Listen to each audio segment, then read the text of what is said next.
चाहिए? बोलो चाहिए कि नहीं चाहिए? सबको चाहिए, हमको भी चाहिए। हाँ, हम झूठ क्यों बोले?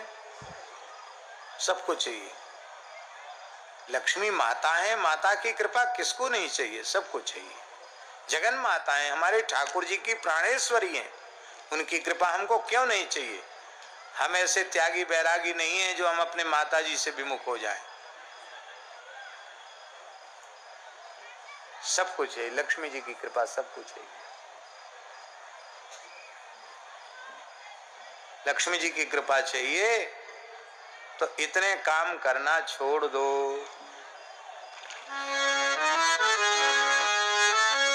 लिखने योग्य श्लोक है। कुचैलिनम दंतमलोपधारिणम बह्वासिनम निष्ठुरभाषिणं च सूर्योदये चास्तमिते शयानं विमुञ्चति श्रीर् यदि चक्रपाणि।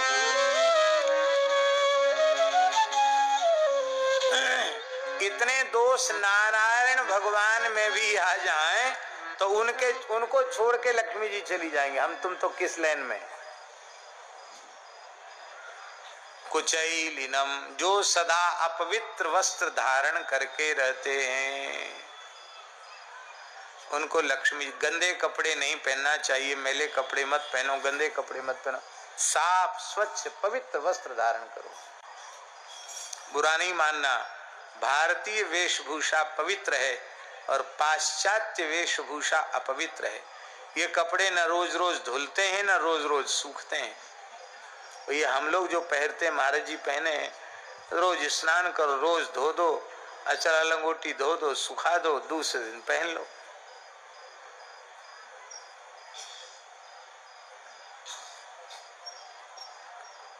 अब जो इस बहुत मोटा कपड़ा चला है, क्या जीन्स कहते क्या कहते, वो तो पता नहीं धुलता होगा कि नहीं धुलता होगा, अथवा कैसे धुलता होगा, हमें अनुभव भी नहीं है, जरूरत भी अनुभव की नहीं है।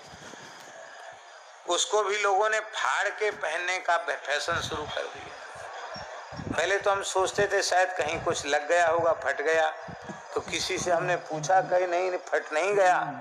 ये फटे हुए कपड़े की कीमत ज्यादा है। गरीब आदमी का भी कपड़ा फट जाता था गांव में, तो हमने अपने बचपन में देखा है, दूसरे कपड़े का उसमें थेगरी चढ़ा दी जाती थी, सिलाई कर देते थे। और उनको बेचारों को, गरीबों को संकोच नहीं होता था, भैया हम गरीब हैं, फटा कपड़ा नहीं पहनते, दूसरे कपड़े की थेगरी हमने चढ़ा दी।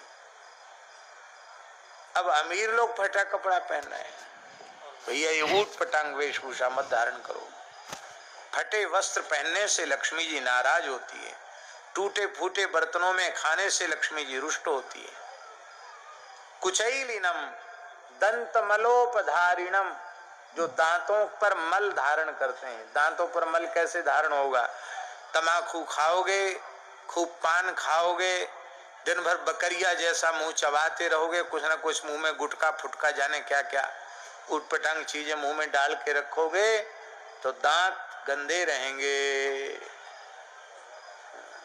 खराब दांत रहेंगे। दंत मलोपधारिणम, वेद में लिखा है शास्त्री, शुक्ल दंता ब्राह्मणा। शुक्ल दंता, जो निर्व्यसन होगा वही शुक्ल दंत होगा। जो व्यसन युक्त होगा वो शुक्ल दंत नहीं हो सकता। साधक को निर्व्यसन होना चाहिए। कुचैलिनलोपधारिणम बह्वासिनम, जो खूब ठूस ठूस के खाते हैं, उनसे भी लक्ष्मी जी नाराज हो जाती है।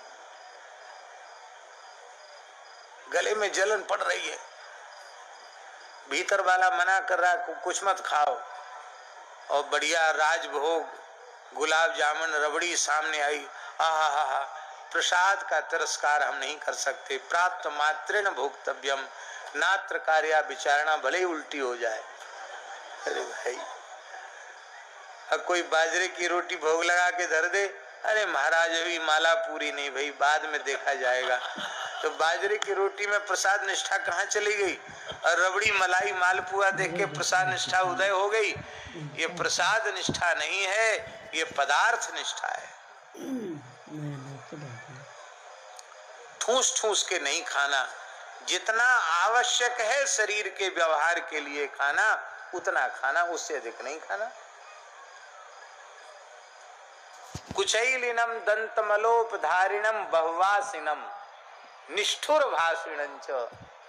बहुत से लोगों का स्वभाव होता है, वो बोलते ही ऐसे हैं कि बस मानो मीठा बोलना जानते नहीं, कड़वा ही बोलते हैं। बुझते किसी का स्वभाव होता है टेढ़ी बेड़ी बात करने का, अब बोलेंगे तो व्यंग में ही बोलेंगे। कठोर वाणी नहीं होनी चाहिए, निष्ठुर वाणी नहीं होनी चाहिए। वाणी ऐसी बोलिए मन का आपा खोए, औरन को शीतल करे आप ही शीतल होए। बातन हाथी पाइए बातन हाथी पांव, इसलिए मृदुभाषी बनो, कटुभाषी मत बनो। मृदुभाषी से लक्ष्मी जी। सूर्योदय और सूर्यास्त के समय जो शयन करता है, ऐसा काम यदि नारायण भगवान करें तो लक्ष्मी जी छोड़ के चली जाएंगी। सूर्योदय सूर्यास्त के समय बिल्कुल नहीं सोना चाहिए। ध्यान से सुनो, बीमार आदमी को भी सूर्योदय के समय सो रहा तो उठा के बिठा दो, महाराज जी कहते थे, बीमारी अपने आप कम होने लग जाएगी। सूर्यास्त हो रहा है, बीमार व्यक्ति होश में है, उसको उठा के बिठा दो, भैया सूर्यास्त हो रहा है, बैठ जाओ, टिक कर बैठ जाओ, अभी लेटो मत, पैर मत फैलाओ, संध्या का समय है। विमुंचत श्रीर यदि चक्रपाणि ही, तो इसलिए लक्ष्मी जी का आदर करना चाहिए। बोलो भक्तवत्सल भगवान की।